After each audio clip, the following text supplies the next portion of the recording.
Now we're talking about the psychology of closing. The psychology of closing is very, very important for us to understand.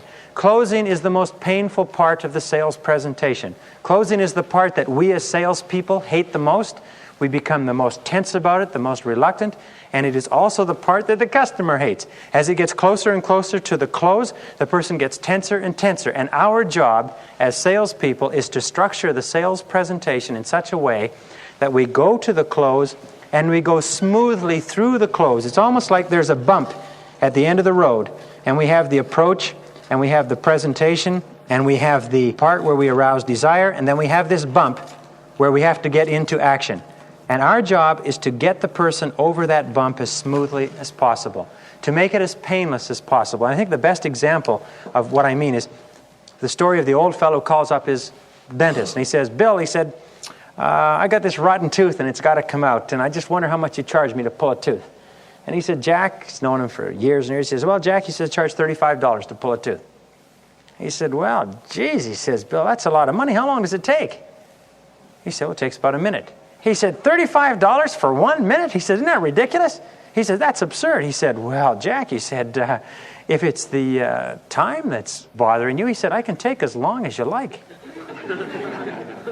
You see, we have an obligation to our clients to go smoothly through the close so that it's as painless as possible, because whenever we reach the point where we're making a buying decision, we start to feel tense, we start to feel nervous, our solar plexus starts to tighten up, sometimes our heart rate goes up and our throat goes dry. And especially if it's a big decision, we become very, very uneasy, because often these decisions are irrevocable. We have this great fear of failure, and our job is to sweep the person through the close as rapidly as possible once their buying desire has been aroused, and get them past the close and into wrapping up the details of the purchase. So our job is to plan the close in advance. And it's very interesting.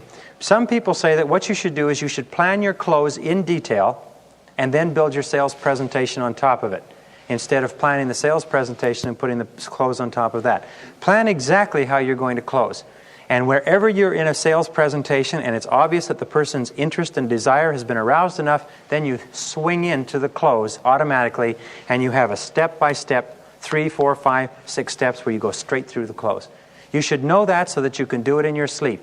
All sales professionals have their closes planned word for word in advance. All amateurs, all people who spin their wheels in frustration year after year, just fly by the seat of their pants every single time it comes to the end of a conversation with their heart pounding and their heart in their throat and sweat on their forehead and hoping and praying with their fingers crossed under the desk that the person will take it.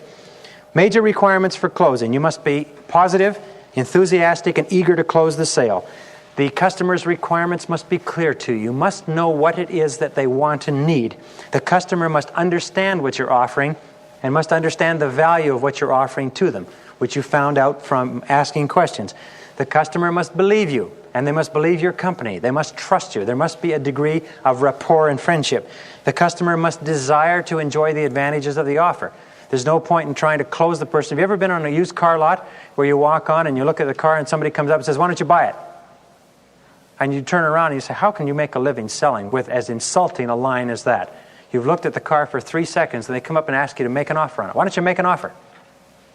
You don't even want the car yet. The product must be suited to the customer.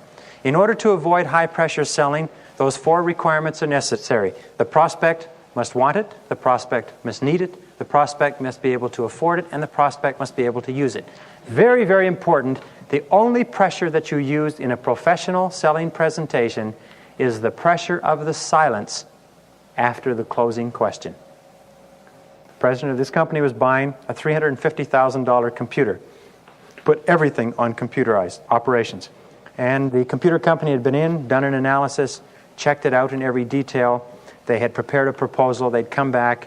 They had put together the whole sales package, and they were coming in for the close. And he wanted to see how this computer salesman was going to close a $350,000 sale. So they came in, and the president of the company had his controller and had his accountant waiting to go over the final details. The salesman came in with his engineer and his computer programmer, and they sat down, and they went through the proposal, explained how it would be installed, what would be involved, what the warranties would be, how much help they would give them, additional consulting, and right down to every single ingredient, and then the price, and then the total price, and the final contract. And he said, and if you will just authorize this right here, we'll get started on it right away. And he ticked it, put the pen on it, and pushed it across the desk. And the president of the insurance company said, I saw it coming. He said he was going to use the silent close on me. I knew exactly what he was doing, and I just smiled at him. And he knew exactly that I knew exactly that he knew that I knew what he was doing. And so he smiled back at me. And I smiled back at him. And he smiled back at me. And we sat there for 15 minutes. And I was going to see if he was going to crack. And for 15 minutes we sat there smiling, and there wasn't a sound in the room. And finally he said, I signed it, and we both laughed. The pressure of the silence after the closing question.